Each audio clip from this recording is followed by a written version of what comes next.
Anthony Hartwig, Ty Bartell here with another basketball season preview and a coach's corner. We're going to Springfield in the jungle, and it's the head coach of the girls basketball program over there, John Matisi, joining us for another year of Tiger basketball. Coach, thank you so much for coming on, talking to us about your program. Yeah, definitely. Thanks for having me, guys.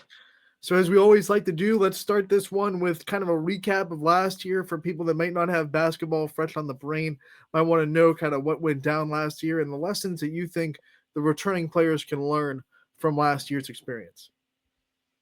Yeah, we had a good year. We won 15 games. It's weird to say that it was a little bit of a letdown coming off of some of our successful seasons. First year we didn't win a league title, a district title. But I mean, we played a monster schedule. So to get 15 wins, I feel like was great. We lose a lot of production off that team.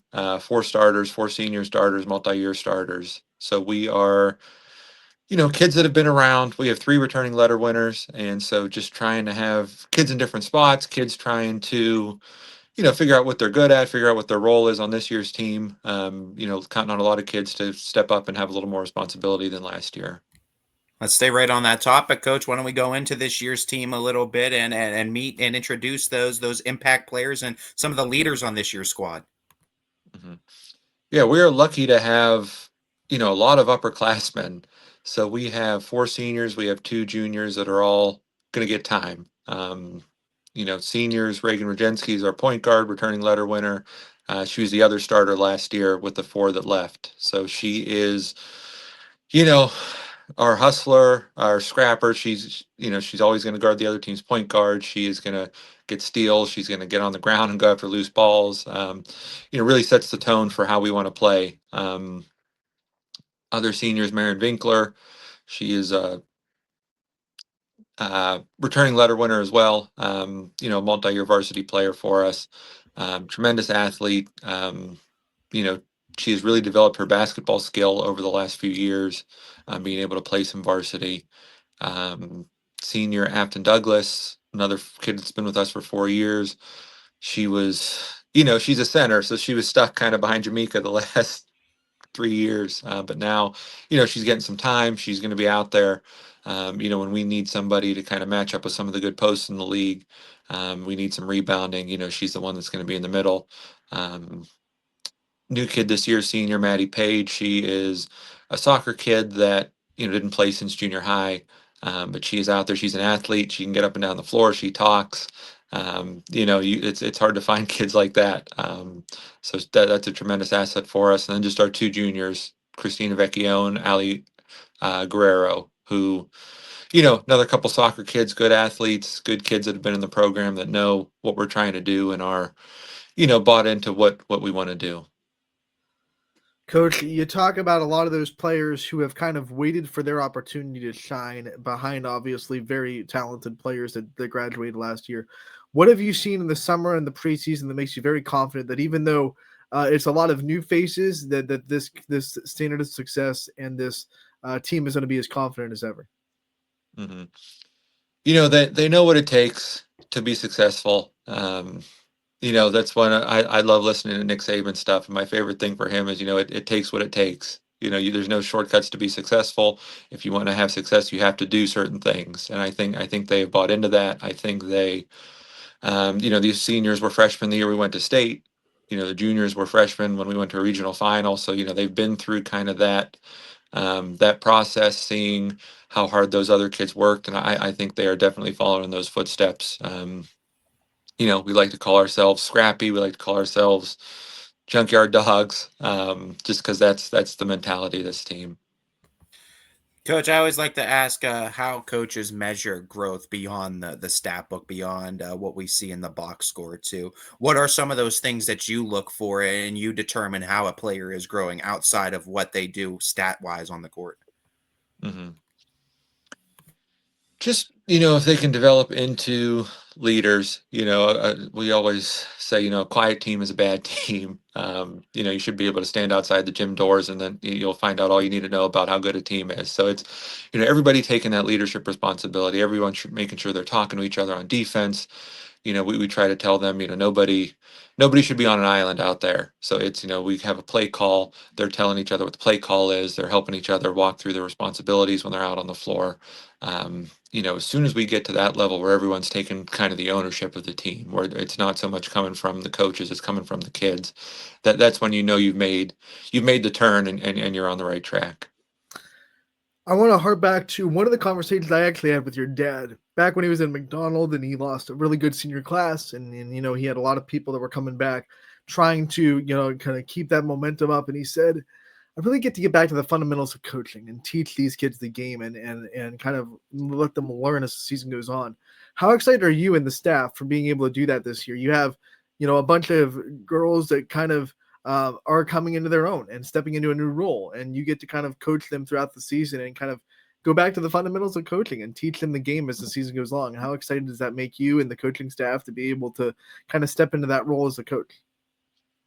Yeah, it's very exciting, and that's a tremendous observation, a tremendous question, just because we had that exact conversation before the season. When you have success like we've had, you almost it's hard to fight that being results oriented, and everything is win or lose, everything is black and white, and we have made a very conscious effort to be a little more process oriented this year. Are we doing the right things every day? Are we doing the drills correctly? Are we coming in? Everybody's on time. We're kind of getting back to, like you said, the fundamentals, to making sure we're just doing the right stuff every day, and wherever the chips fall, they're going to fall more so than hey, we maybe somebody's late, we're going to overlook it. We got to win this game. We are back to how we want to play, back to really setting a culture. Talk about culture and talking about how you want to play. I know every coach has a different taste, a different flavor for the type of basketball they like to see and they like their teams to play. When you vision great basketball and when you envision great basketball being played, what do you see? And does it differ from your dad? Yeah, I mean, I know they're trying to run and gun this year. And that's not something we are gonna. I know that's how he likes to play. We're a little more controlled. We'll run when we can. We had a scrimmage last night, and that was I honestly felt like we were being a little too cautious. So you're always you're trying to do the best thing for the team and limit the turnovers and be cautious, but also take the opportunities that are there. So that's something the kids are going to have to get used to, when to go, when not to go. But we're always going to hang our hat on our defense. I think that is where me and my dad certainly agree. It starts with the defense. I don't care if we win a game 2-0, but we are going to defend. We're going to get out and pressure you. We're not going to let you sit there and be comfortable. And that's always going to give us a great chance to win. Please don't do that to us. Broadcasting a 2-0 game would not be right. Not be fun. Coach, we didn't even talk about your schedule yet. Let's get into the schedule. Let's get into the league. The MVAC Scarlet tier is wide open this year. It feels like there's a lot of teams that lost a lot, just like you did. Yeah. Some teams that have kind of definitely have the experience, but haven't proven that they can go win yet. What do you see out of the MVAC this year, and what do you think is going to shake up, and how would the Tigers still be able to plant their flag at the top of the conference? Mm-hmm.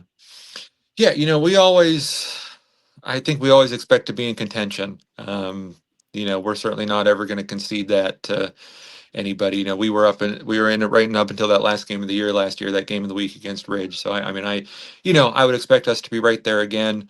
Obviously Ridge won it last year, so we're kind of chasing them. Tremendous guard back in Sandy, and the new coach, we'll see kind of what they're about. The old reliable Western Reserve, I think they're going to be really good. Two good guards, Ramsey and Miller, with a tremendous freshman class. And Coach Miller always has them ready to go. I feel like everybody has at least one like really good guard. There's Pro Six out there at Lowville, Yassine's out there at Jackson Milton. We'll see. Waterloo's back. They're always tough. And it's just tough places to play. It's tough to go to Waterloo. It's tough to go to Lowville, McDonald. So you're going to be fighting it every night. Jackson Milton has a new coach. We'll see what they're about. And then, I feel like Camel and Sebring have gotten better every year. Sebring, Coach Agresta does a great job. They've certainly improved every year. Camel just having the same coach, I feel like some continuity.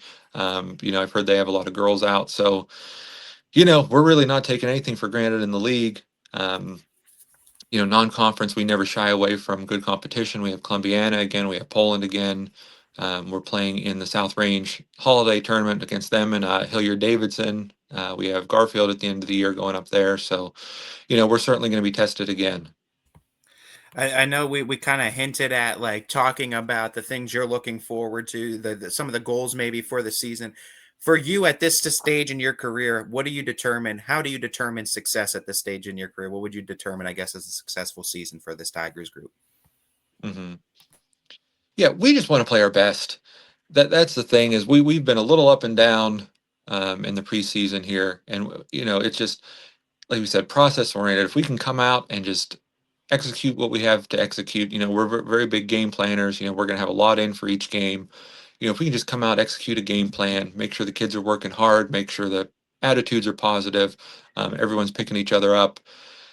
You know, we're going to be happy with that. Like we said, if we can just do those things, we'll let the chips fall, and I think we'll come out, better than average. Coach, we always give you the time to talk about your staff and the people behind you that make this program what it is. And we know you don't do it by yourself, and you have a great team behind you. So talk about the staff you have this year and the people that are behind the scenes a little bit, making this Tigers program what it is. hmm Yeah, we are very fortunate this year. This is, I always say we have the best staff in Ohio. So, we've added a couple. My brother Zach is back, and I think I've talked enough about him over the years. He is tremendous, just with the film and with the game planning and just everything he does for our team. Very fortunate to have Lauren Pavlansky with us this year, who is now a teacher at Springfield, who has been an assistant at different places, but she has really taken over a lot of the administrative stuff from me that I don't like doing. Having somebody in the school is great, and then obviously she's a great basketball mind. Always, I wish you guys could see our group text with all the play diagrams and thoughts and idea, and just she just does a lot of great stuff with the girls. Very lucky to have her, and then Gina Vecchione, who's also in the school.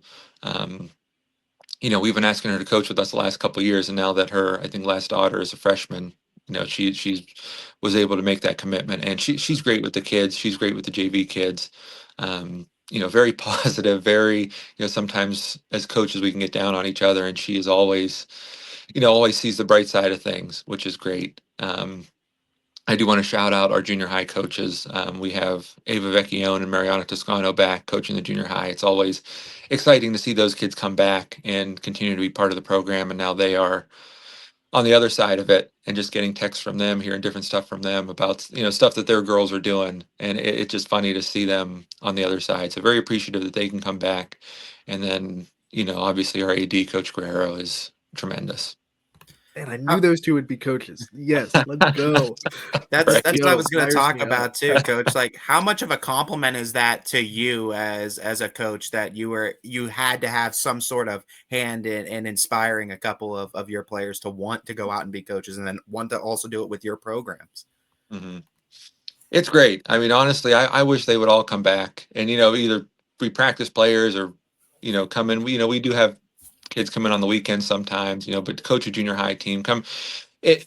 You spend so much time with them, and you get to know them, you get to really care about them, and then they're gone, and it's you try to keep up with them as best you can, but it just to have those two in the gym every day back in the school, it's great.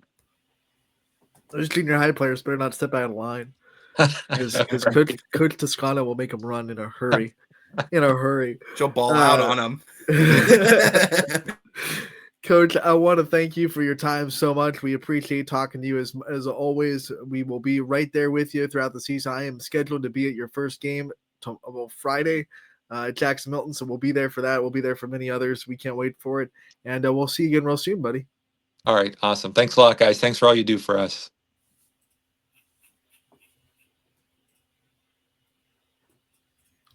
Oh, I thought Ty had the butt.